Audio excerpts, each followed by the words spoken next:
In a world where Africans have lost their roots, it has become of vital importance to document our ways.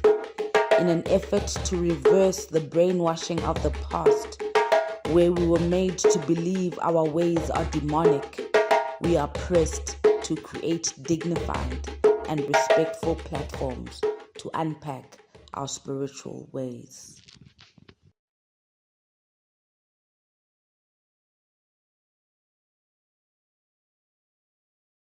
Moya light, Moya bright. Welcome to another episode of Moya Political Series, where we bring you guests who are going to make you be able to say the clever things in the room, guys.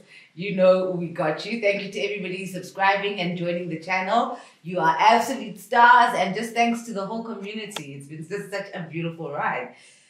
We always give you the best, especially in women and power, and you know this. So today we've got Ayanda Allie, and I'm not quite sure. I know you just got married, so I'm not sure who I should call you.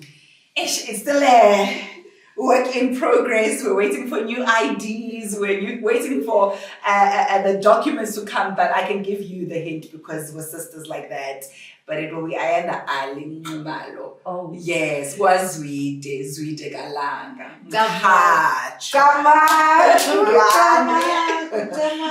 Oh, congratulations. Thank you, sis. Thank you. It's still very new. I'm still also waking up in the morning thinking, oh my goodness, I'm a Zulu maiden. Look, there are wonderful perks to it, so I'm not complaining. Wonderful. Yeah. Okay, so let's get straight into it because you are a recent entrant to the South African political landscape, and in fact, you were a journalist before that. So can you just give us a little recap of what it was that you learned as a journalist that made you now flip and cross the floor? Yo, sis, people ask me, at what point did you become radical? Like, when did that fire? I feel like it was always there. I just didn't have the platform to express it. Remember, when you're a journalist, you're objective. You're from the outside looking in, you're describing the flower, the water, the etc. You can't give your opinion on how you feel, but that doesn't mean you don't have an opinion. And in my theory, I really do believe that the progression from journalism to politics was a natural one, that I wouldn't be surprised if we see more journalists become that, because you see so much. You report so much on crime, you report so much on corruption, you report so much on abuse, gender-based violence and femicide. You report so much on these things that you have one of two choices. Either you become numb to it, and build this defense mechanism where you just say, I'm just doing my job, I'm dissociating, get the story out. Or you care so deeply that it changes the essence of who you are, and you have to become radical and say, I need to do something. So my initial outlet was Bukobam Youth Center in Dobsonville, where I was like, I can't not do anything. So we'll start this NGO and try and see if we can fix things and help and give back and empower and develop. And it worked to a certain extent, but I still had at the back of my mind this thing, Gokuti, I'm fixing the little that I can fix, but I'm fixing downstream where the water is getting polluted upstream in the policy, in the systems, in the structures that are polluting the water and causing the death down the line. And I'm just trying to pick up the piece at the end. So I sort of followed where is the problem until I realized I have to, at some stage, join politics. I have to get my hands dirty in inverted commas because nobody wants to get into politics. It's a dirty game, etc. But somebody has to eventually go in there, somebody who cares and who's seen what's happening and who's bothered by it. And there are many of us out there, by the way. It's just I think some people are afraid. Some people are just worried about image and brand, etc. But I'm hoping with these platforms and these discussions will radicalize someone in Danzani, in Soshanguve, etc., to stand up for the community and say, I may just be one of the people who can help. So I think that's how it happened. Psychologically, I needed to do something. I needed to have an outlet to release the anger, the frustration, the desire for change, and sort of in a very unlinear way got me into politics. So Pasok like Uli Bourgeois, and it's not the normal face of an activist or a comrade. So I want us to get into maybe your upbringing, what conscientized you in your upbringing, because we have so many different. And I think I want to own that, because many times you try and be like, no, you haven't changed the accent. No, I'm not. I'm what. But I want to own it because I think it's very layered, sis. You grow up in the township. All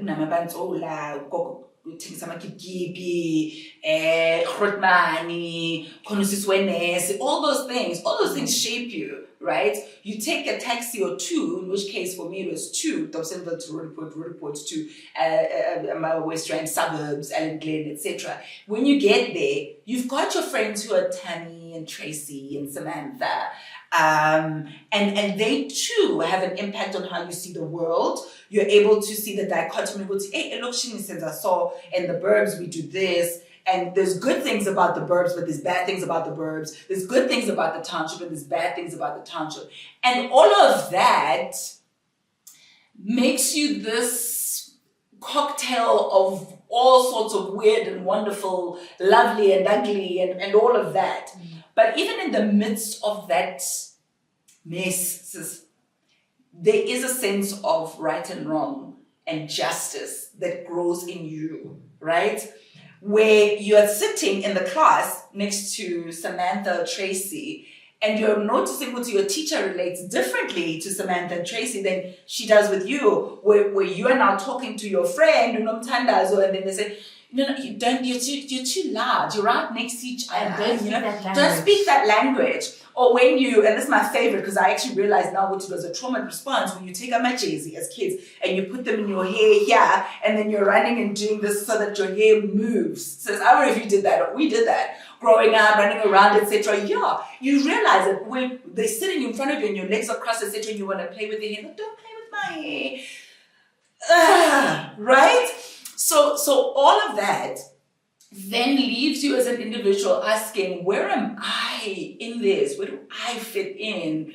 What's right and wrong for me? And how do I express that? And so for a long time, we try and shun that and say, no, I'm black, I'm this, I'm that. But I think I've come to a place where I say, I'm comfortable in saying, yeah, I assimilate in some spaces, I can fit in everywhere, and that makes me who I am. I can fight for the black girl in the Model C school as much as I can fight for the township girl in a school with no ablution facilities, because I'm all of that, right? I am all of that. I can fight for someone who's saying sifuna fair treatment in the taxis and in the taxi rank, and I can fight for someone who's saying we want the repo rate to go down because my vehicle, my Taz or my Hyundai or whatever, the prices are too high. I can fight for both because I am that. I've sat in the taxi. I know what it's like to watch the length of my skirt so that I don't provoke any man who's watching me. But I also know what it's like to have debit orders because my vehicle has not been paid for in 2 months, and I need to find out I'm all of that. So I've reached a place now where I say there's this space for me in all the dichotomy to be able to fight for all those who I can resonate with. And I've understood fully that the personal is political, sis. And I've understood fully that everything that is my experience and my background, my accent, my complexion, the size of my butt, my hips, my everything can be a space for me to push justice, to push for the empowerment and development of people. And I no longer fight to fit the profile of the politician. Because the longest time I was like, oh my gosh, I don't know Karl Marx, I don't know all those ideologies. Maybe I should brush up on that so I can be a good politician. And I thought, actually, no. The fact that I am different, the fact that I don't fit the profile, is exactly why you need more politicians like me who say, I don't want to know about the theories of when. I want to know about the solutions of now and how we get back to where we need to be as a country. So I own it now, the bourgeois and everything. Yeah, right? I take it. So then I want us to get a sense of your UNIS. Yeah. And like what university you went, because now you told us you went to this Afrikaans high school. I grew up in Dobsonville, went to St. Catherine's Convent Primary School, then went to Constantia Kloof Primary, then I went to Westridge for a year, grade 8, then I went to Ellen Glen High School from grade 9 to matric. Then I went to Monash for a year and realized the rent is low. It was quite expensive. I think it is still pricey. So I did UNISA for the rest of the time. So the first undergrad I did with UNISA, I was a journalist, so I was studying communication science there. Got communication science degree. That's when my desire to give back and be part of the community grew. Did my second degree in community development. Did my honors in development studies. Then I was working for government as a spokesperson in transport. That's when I was like, maybe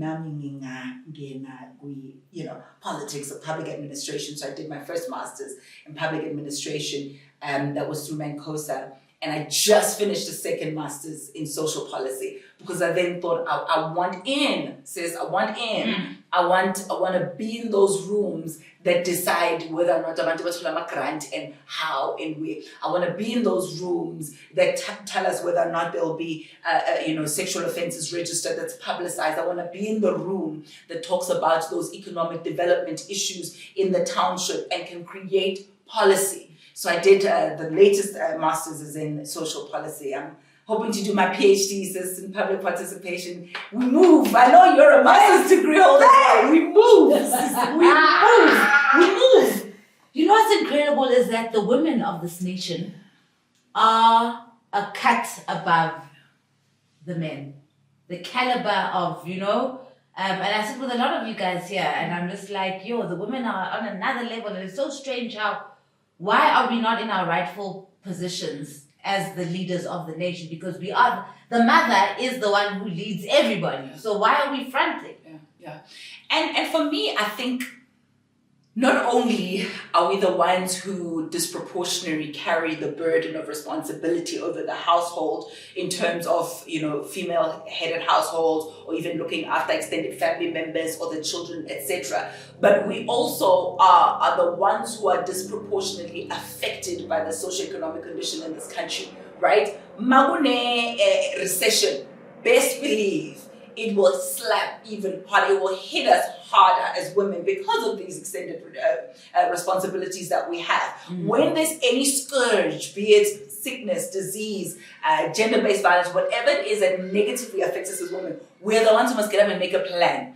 It shouldn't be that way, but it's had to be. Right from the time when there was a migration for economic reasons and the man needed to leave the house and go to Joburg to find a job and leave the wife in the Bantustan, etc., the woman had to arise and make a plan because is somewhere in Joburg starting another family, and so she had to get up and get her act together to make sure that she fends for her family. So not only from back then, we're still seeing even now with the scourge of fatherlessness that is going on and single women raising families, we're still having to get up. So resourcefulness is what we master. We master the art of making do with what we have and making sure that people eat regardless of where or how the food comes together. But that's what we do. So you can imagine when we have a country as complex, as diverse, as rich but yet poor as South Africa, it will take a woman to stand up and say, okay,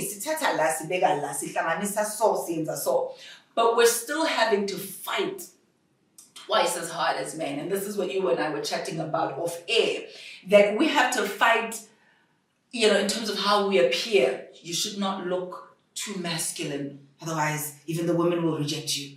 You have to be feminine, but not too feminine. Otherwise, you look weak. You have to be assertive, but don't be aggro. Bazothi uyi feminist, ukwatile and you hate men. But also don't be too coconut because you will lose all of those things. Men don't have to worry about. Men can literally show their penis on social media, as a former minister did, and still get a promotion and get another gig as a minister, and still be able to go to a cabinet or go to parliament, etc. Men can have a string of relationships and even earn the title cupcake and still be a head of state. But you dare, as Nsiki, try and do any of that and want to still occupy a position of authority and power. I shall good luck. So we're having to fight stereotypes, we're having to fight stigma, we're having to fight unrealistic expectations on your looks and your age and all those things, and still hold our own. And that's what builds our muscle, and that's what makes us capable not only to run this country but to do it well. I am so excited when I see the likes of Nobuntu Hlazo Webster from Bosa, and also Emisi Ramohopa from Rise, and so many other Black women getting up from the corners of entrepreneurship, of business, etc., and coming into politics, because it's about damn time. We cannot leave the running of the country to people who we have seen what they've done with the country. Hey. And we're hoping that they're going to change and by some miracle do better. We must get in the ring. So this is obviously what happened now pre-elections. Yeah. So what happens in your, what gets you into, okay, now I'm jumping in? Because now you say you get your masters and whatever. Then how do we get to Bosa? Girl, how I got to Bosa. So Musi and I have, we've had our paths cross quite often. And unknowingly, he's also from Dobsonville, even though we never hung out, didn't know each other. He also went to Allen Glen, but he was a couple of years ahead of me. So I didn't even interact with him. But I think when I became deputy head girl, he came to give like a speech or something. We only really met when I was a journalist and he was in politics. But again, it was in this setting, like interview, what do you think, etc. Then I hear he started One South Africa back then, like a think tank, etc. So I invite him back and look, he said, please come, we're running youth programs at Bukobami. We want to see successful people from Dobsonville to come and inspire young people. He comes the first time, then I invite him again, he comes the second time, and he's like, oh no, this is what we're doing now, One South Africa. I'm like, oh, that's interesting, that's nice, keep it moving. Then Nobuntu, it takes a woman, right? The queen recognizing another one, game recognized game. I love that. So I love it. Yeah. I love it. She then says to me, they're having their 1-year anniversary. Can I come and MC? It's like, sure. She's like, because a lot of people don't want to be known to support any political party publicly. So I understand if you can't. I say to them, the time of being a public figure or a celebrity and not nailing your colors to the wall is over. The time of saying, no, I just want to earn money. I don't want to be involved in politics because that will affect the bag. It's over. And when the house is on fire, you grab what you can, you go out. And I said, in this climate that we're in, we have to be vocal about, injustice. We have to be vocal about crime and corruption. So I would love to come and MC your program. I MC the program. Love it. Well done, guys. You started a new thing. This is great. Still not part of Bosa though. Cool. Time goes on. Musi then says to me, please can you assist Unubuntu? There's a women's commission that she does. Great initiative. MC the women's commission as well. Then we have coffee. And her and I used to have coffee. We're chatting. She says, what are you doing? I'm like, I'm doing MC work. I'm finishing off my studies. She says, come and join us and head up e-comms for Bosa. And then I'm like, okay, now with that, that's like joining you guys officially. I don't know if I can come out and be like, hey, I'm at Bosa, etc., etc. So I'll do that undercover. She's like, no problem. I joined them undercover for like 2 months or something. And then some of the other leaders inside there are like, you should like run as a candidate. Candidate? Like, yeah. They had this new method or this new formula where you don't have to like bribe people and go to conference and be friends with so-and-so and have a famous surname to get anywhere. You literally have to show that you've got the passion, you've been doing work on the ground, that you want to get in, that you have the support, and you become a candidate. So I said, okay.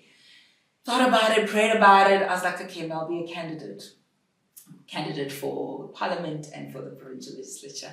What do I need to do? Get 1,000 signatures. We get 1,000 signatures. Start being active. Again, I've been active on the ground, but now you're like wearing the t-shirt and all of that. Guys, vote Bosa. Then, State of the Nation address. Was it State of the Nation? Can't remember what it was.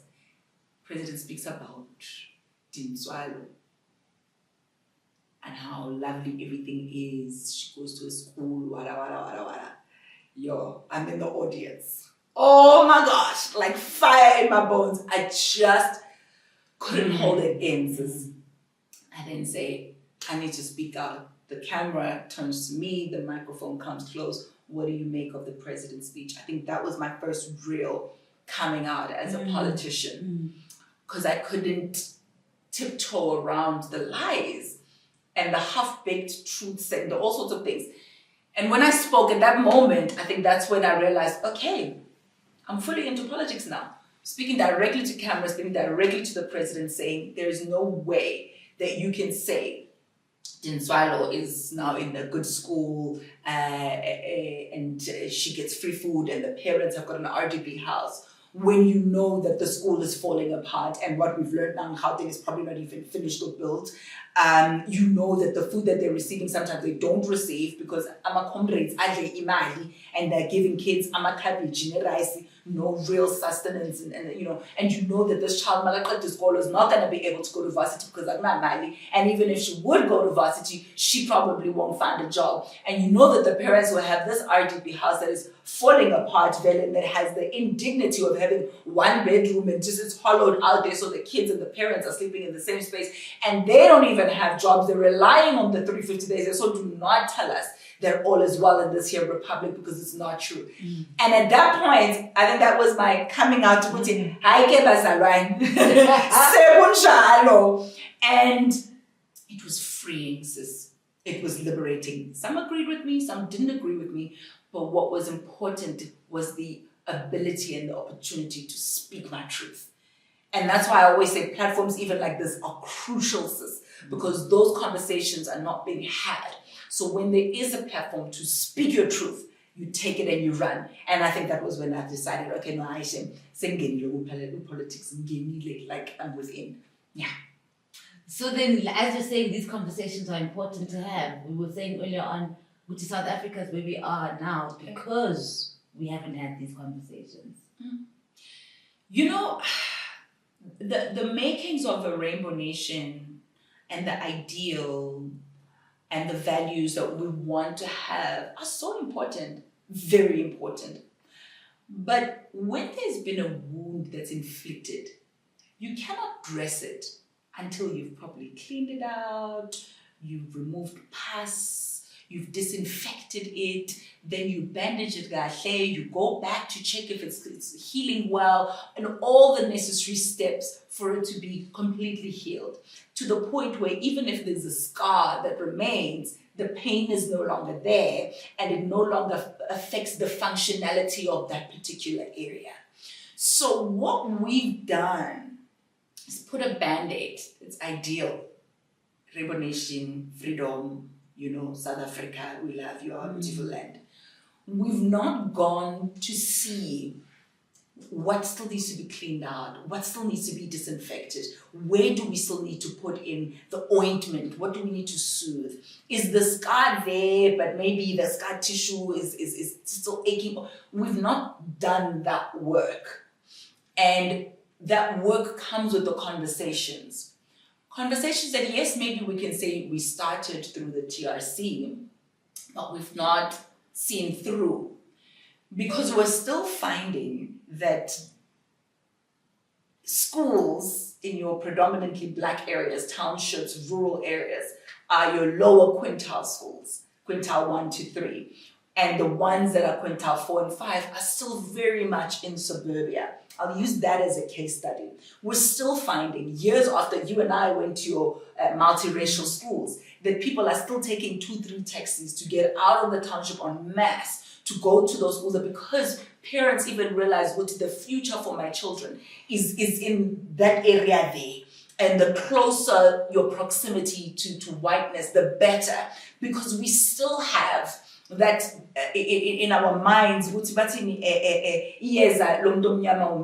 you want to solve a situation, you need to put some touch of white people in there because they have the order, they have the structure, etc. You'll still see it in the voting patterns where people will say, nationally, I'll vote for ANC, EFF, IFP, etc. But in local elections, I'll vote for DA, etc. because I just want my refuse removed. I want waste management, etc. And I know that they will deliver.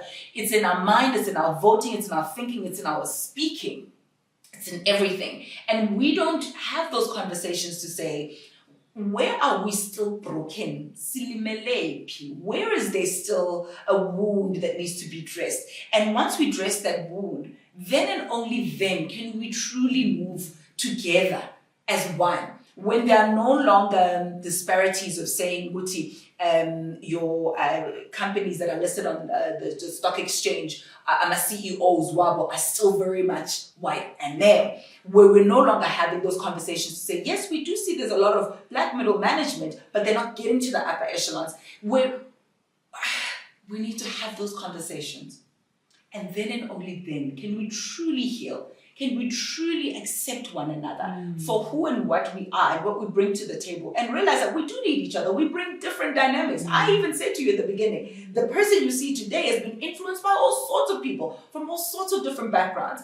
And when we have those conversations and we're able to move and value, what we bring as individuals, as a collective, as different race groups, as different gender, all those things, then we can move together as one. But the more we force it and fake it, we'll still struggle. And the more we postpone that, the more we delay having other conversations now when we need to talk to each other as a race ourselves to say, no, but now we are flawed. Yeah. Because you are also corrupt and you're stealing from the very same black people that you said you will empower. Yeah. And you have now become our oppressor. No longer another race group, and no longer another gender, etc. Because you still have in the workplace black females who are the most oppressive. And I'm speaking from experience, where you get into an environment and a mama who's supposed to be looking out for you and raising you and helping to advance your career, etc., is the very same one who causes you to go and cry in the bathroom every day in 17. So we've got the latent issues we need to deal with that are delaying us from even having these conversations now of saying, no, there's no longer a boogeyman. We are the boogeyman now. And now we need to address each other as well. To say, Tina, as older black women, so yeah. So I do think we need those kind of conversations. They're uncomfortable. They are triggering, but they're unnecessary, sis. It's like removing that band-aid and checking. Is the wound healing? Do I need to apply a disinfectant? It might sting a little bit, but then and only then can the wound heal. So then that brings us to GNU then, when we speak about this. Yeah. So where are your thoughts on GNU?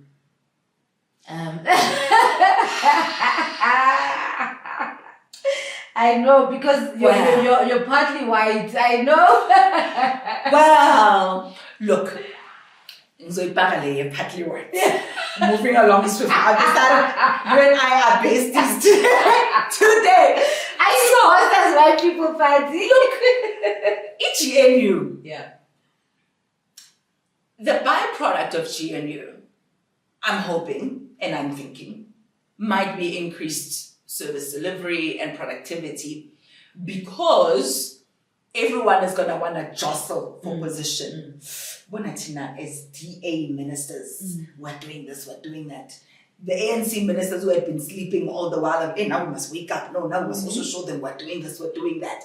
All the different parties that either have chairmanship in the different portfolios, etc., are going to want to shine.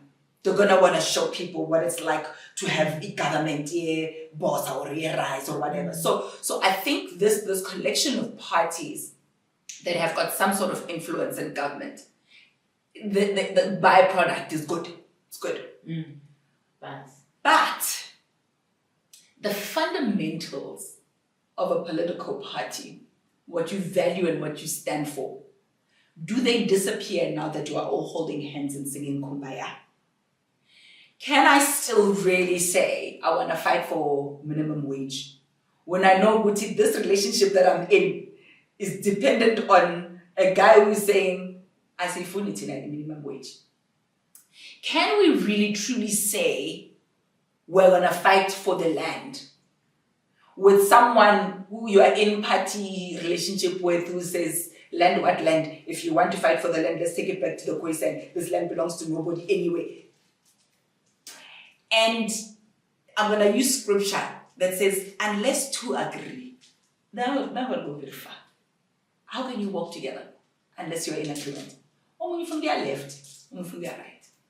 So that is my only concern, that when the rubber meets the road and in the most important issues, we might not agree. And I'm adding myself in there even though we're not part of the GNU.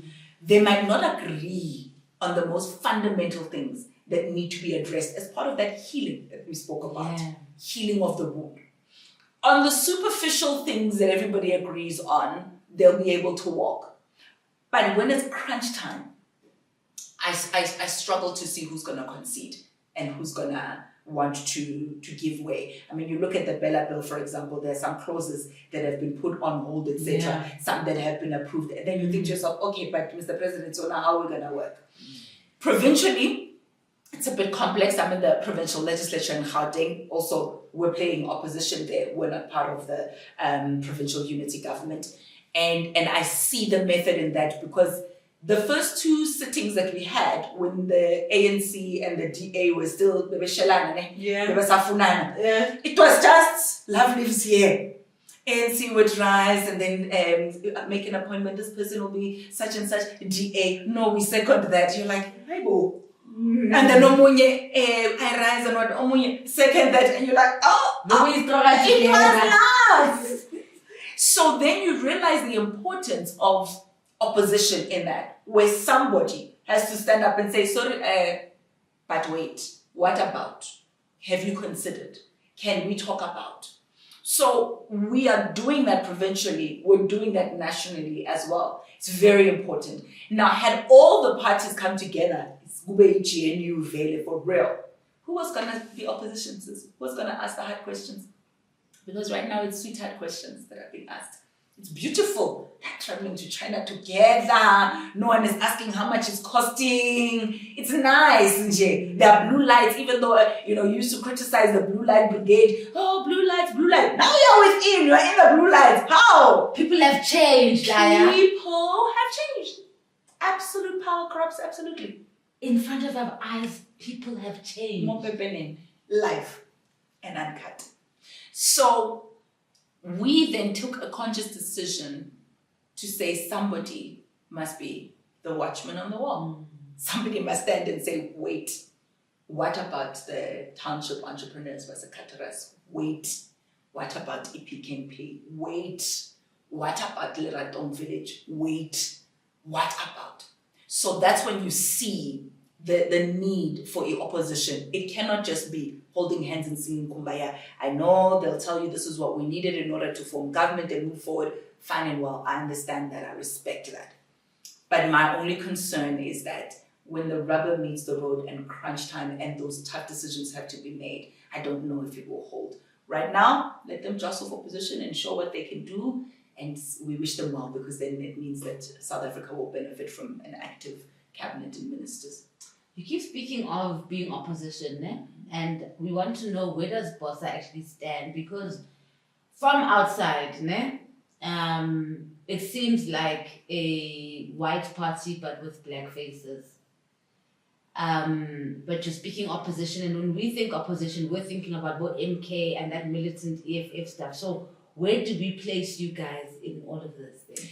We're very much opposition, sis. We're opposition because, firstly, we're not part of the GNU, we're not part of the provincial unity government in Gauteng, but also in our outlook, we scrutinize, we go in there. And we may not do it like the MK Gwazam Kondo. We may not do it like EFF, where we shut down the country, fighters, etc. But it does not take away from the fact that we go in there and we ask the tough questions. I'll use my Moya primary school as an example. Musi is the one who wrote to the public protector to say there is a school that has been built on a swamp and is costing taxpayers X amount of money, and has had to have another contractor now on top of the first one, delaying the process, costing even more, disadvantaging the kids, right? Public protector found in our favor and said, you're quite correct, here are the remedial actions. We went on the ground. We went and saw, lama toilet la aplu, la wasama funeral. Yeah. Kids, primary school kids, guys, you know how little primary school kids are having to use those things. When money has been spent for them to have classrooms. I'm a toileta kiwi. If I had not seen it with my own eyes, I would say it's hearsay. I'm a toileta kiwi because they cannot be used, because the school's not functional. Not because there's no money, but because money is kiwi. Right? And so the kids are now in the building that's half built and using a toilet to allow a funeral. Even the modern funerals, they don't use those things anymore. La where a child can fall in, sis, the indignity of having this little kid on like grade 1, grade 2, grade 3, using those toilets in the new South Africa. Kamandela. No, Bazaran.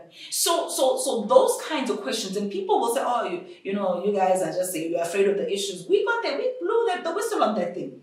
And we made sure to Public Protector looks at that. Katora's Shop Owners Association, Family Tree, and the things that they were doing to spaza shop owners in the East Rand, we're the ones who went in there. And the funny thing about that is, because Mabam talk about, you know, you think you are a champion of township entrepreneurs, we've been doing this thing. They have been, but they've been mum about a remedial action, a finding by the committee of the 6th administration that was chaired by an ANC member that found that there is a dubious relationship between these people and the Department of Economic Development in Gauteng. They found it, not Ayanda, not Bosa. They made a recommendation, but we need a forensic investigation to look into the relationship, because there is more than what meets the eye. They found that there were lies, and more lies. Everywhere, lies. They found it. What did they do with it? Sat on it. They were supposed to have had an answer and an investigation by the 30th of April. That's way before we started the government. That was in black and white. That was in the House, Gauteng provincial legislature. Somebody took that thing, shoved it away somewhere, and they thought maybe because elections are going to come, no one will ever see this thing. Sangena ketina elections May, were the elections June, July. We took long to form government in Gauteng. But by the time we went there, August to so much when the committees are sitting, you would expect that such an important report would be first and foremost, and that they would brief us as the 7th administration of any things that were hanging over.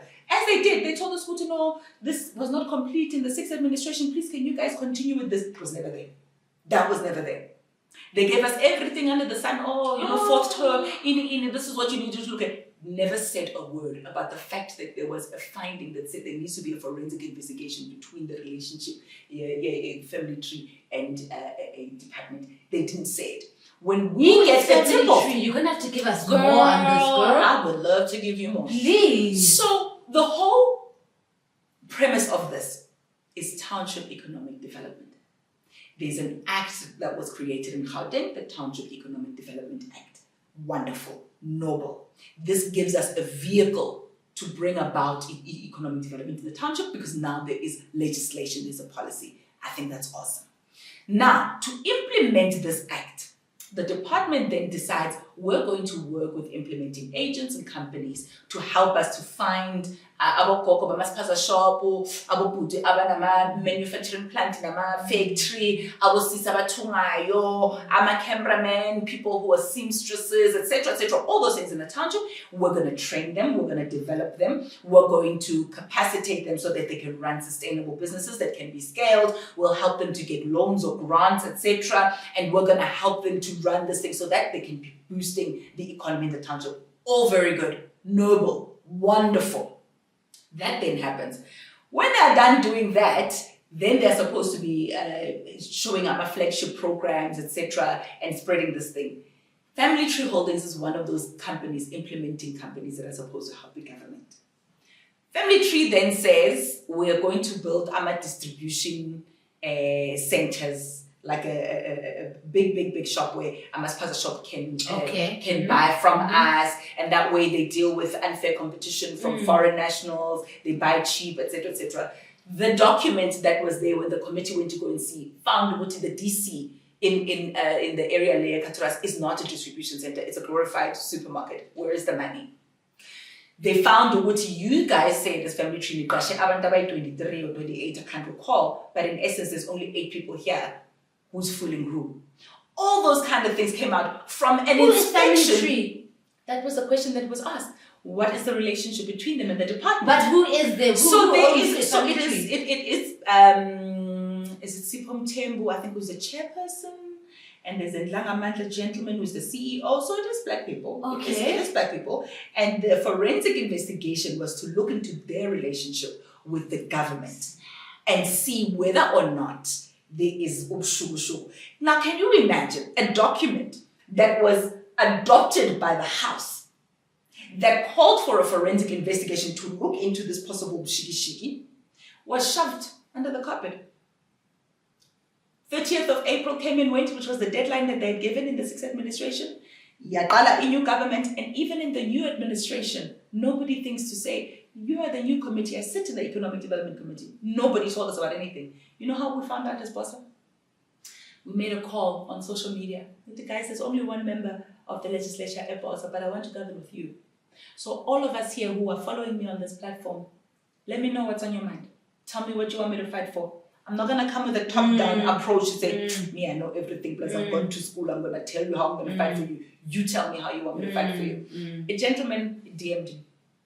What's going to issue like Kataras? So. And he was all over the place. I'm like, I'm not getting you, I'm not understanding you. Family Tree Kataras Association, what? Like, huh? Then he says, come to the ground. I went, this is, I'm going to eat Plaza Shop. Lots of them is a green. And you see all these Plaza shops that are green. They are purported to have been empowered by Family Tree in the government. Asolanga sent. Utatoma paper way to Ayakankaswala everywhere. We don't know what's happening. It's a mess. I then think to myself, okay, I don't know if I can believe this guy. Maybe now he was supposed to eat and then he didn't get money and then I was like, I end up going in. Let me investigate. I go back to the legislature and do some research. Did we not dig up and find the report that says there must be an investigation into this relationship between Family Tree and the department? Then we brought it to the table to say, why was this not in the pile? Sissy, we fought.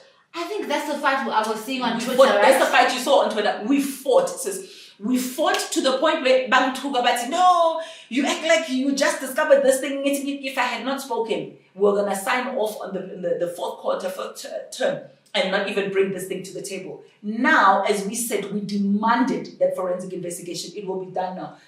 2 weeks ago, if not last week, on Friday, they made an announcement which is that thing is still on. We still want that forensic investigation. So we may not fight like Kwazam Ponto, EFF, etc., but we fight and we oppose wherever we see there's injustice. That was the first one there. There's another one that is still brewing, that we're still cooking now, making sure we get justice for the Pick and Pay mini market store owners. We're happy that when we make a fuss, the MECs responded. MEC Maile responded, and I know he's going to be your guest. Yeah, he responded because especially in the house, you become ungovernable and unreasonable. To say, soze situle until you get this thing sorted out. This thing started in 2016. Abantu bakipha malone, basupportwe government, basupportwe Pick and Pay, which they are going to revolutionize their township economy. And then now when things go south, they are left in the lurch with bonds to pay off and the houses being repossessed and all those things. Soze.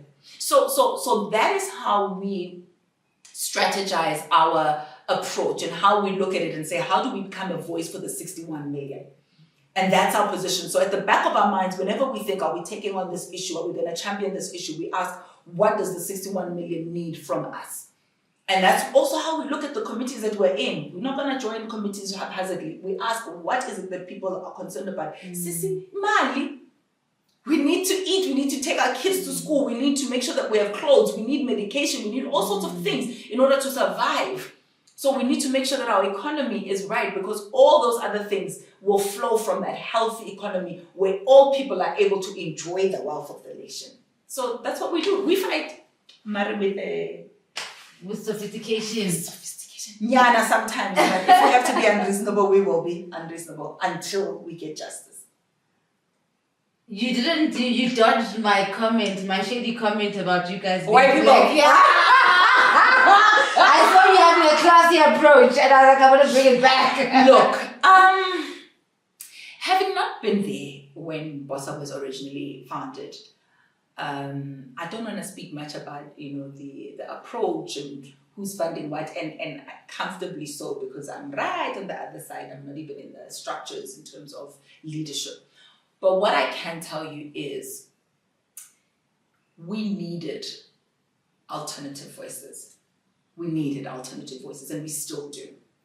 We needed voices that were outside the ANC, the EFF, the IFP, and the UDM, and your more recognized and recognizable political parties. Because some of them as old as, hundreds years old, or even 10 years in the case of EFF, etc., have not brought in the kind of change that we want to see. Yeah. And if they have, it's not been as quick as we would have wanted to see it. So we needed to have your Rise in Zanz. We needed to have your Build One South Africa. We needed to have your Action SA, etc. So for me, it was important that we have those vehicles. And yes, I guess to some extent, who funds you is important because they may want to have a say and they may want to tell you how to do things and not do things. But what I saw from being Build One South Africa is I was never muzzled. I was never given a blueprint to say, hey, our funders, Sisi, our funders say this, etc. To the point where I can't even tell you what it is that our funders want from us. Because I've never been told don't swear at Pick and Pay, don't swear, etc., because our funders. So A, we needed to have that vehicle, and I'm glad we have it. B, whoever is funding Build One South Africa has never come to me at my level to tell me how to do my job or not do my job, and I'm grateful for that. And when that day comes, there will be pushback because I didn't join politics to be a puppet. Yeah. Right? It's important for me. Then number 3, if we're being serious, and I don't want to trivialize this matter because this is a serious matter, old money is often attached to atrocities of apartheid in the country. Old money is laced with all sorts of unscrupulous things that will not go checked, that will go unchecked, I should say, because it's not in government, it's the private sector, and we're harder on government and we let private sector get away with things. So a lot of their dealings will go unchecked. But having said that, the third point, who has not been funded by white people in our politics? Who? ANC, EFF, DA, IFP, UDM, name them. Who's not been funded by white people? Must be honest. And again, I do not want to trivialize this. I do not want to justify this, and I don't want to make light of it. But if you look and say, oh, there's that party that's not been funded by white people, then show them to me. I would love to meet them. And then I think what's also important, sis, is to understand that there will have to come a time where we fund our own things. We're way past that date. We needed to have funded even in the previous elections. I dream of a campaign, if I run for anything, mayor, president, whatever, where I can say, keep on 10 rand. Keep on 10 rand. We have buying power as black people. Yes, we're oppressed. Yes, it's tough economically. Chris Brown sold out. Chris Brown sold out. Hey. Keep on 10 rand. Keep on 10 rand. And we fight and we go there. That way you make sure that nobody's telling you not to say anything. When that day comes and I'm being told, you can't say this because our funders don't like it. Until we're able to get to that point, we do what needs to be done. And we can debate that till the cows come home. But in the interest of democracy, we need varied voices. We need the variation. We can already tell you in these first few months what we've done as Build One South Africa to be able to drive the agenda of development, of transformation, of empowerment. So, I mean, personally, that's my personal dream. In the elections, in the build-up, we did do crowdfunding. So, Build One South Africa did say, guys, let's fund initiatives, whatever it is, if it's Jojo Times or whatever the things that we're doing, maybe you working with us, but we're not seeing it enough. Yeah. And I think it's also because we're jaded. Sis, I'm a 10 rand you don't know where they're going, in all honesty. Ooh. How many times have people been burnt supporting things, paying for things, and then Ayanda Allie saying like latest BMW and live on a house on the hill. I'm a 10 rand win. How many times have people been burnt? So people don't trust anymore. Yeah. So people don't want to give a 10 rand anymore because they think you're gonna be enriched on a 10 rand and leave us in the hood, because that's what our freedom fighters have done for us. They roll up in your black tinted windows and bulletproof vehicles and come and tell us we're going to free you and emancipate you, wearing a drip that costs more than the house that you live in, right? And they come and then you look at them, hey, Grootman, Ngamla, hey, leadership, Keda in. So even the psyche of saying, let's give them a 10 rand to so-and-so and work with so-and-so for a better South Africa has been tainted. So that's why people don't want to be funding political organizations. And sometimes we're forced to go to places where you otherwise would not go. So it's a deep discussion that we need to talk about, not only in terms of party funding, but also we as a people. Developing ourselves. And secure the kind of following you have and the kind of voice that you have, you ought to be in parliament as well. But imali, register a political party is how much? Until or unless sivuke, skip him at 10 rand. Yo, Ma'am Ayanda, siyabonga. That was so refreshing. Thank you so much. I love you, sis. Thank you for thank this. you, and you've been great there in your Thank job. you. Keep pointing at them Thank and you, what. We see your work. Thank you. Thank you. All right, guys. So there you have it. You know we always give you the freshest and the new news. Is Ayanda Allie now. So that is using the Gauteng legislature. Thank you so much for joining this episode. Remember to like, share, and subscribe. We'll see you again next time. Thank you. Thank you, sis. Beautiful. Thank you, sis. Thank you so much. Thank you. Who are you when all you were has been diluted by lies and white lines cancelling out all that which has been written of your history? Why do you look at yourself as a mystery? Doesn't the sun shine because you open your eyes? Doesn't the moon stay situated within the same stars your DNA sparkles off? Your spirit knows that surely corner into it off. Buza umoya so you may return to being well off. Because spiritually you are rich, yet your ancestors cry because you are out of reach. But yours is to command all elements while God takes inspiration from the very mirror she looked at to become. Remember who you are and never finish just when they think that with you they are done.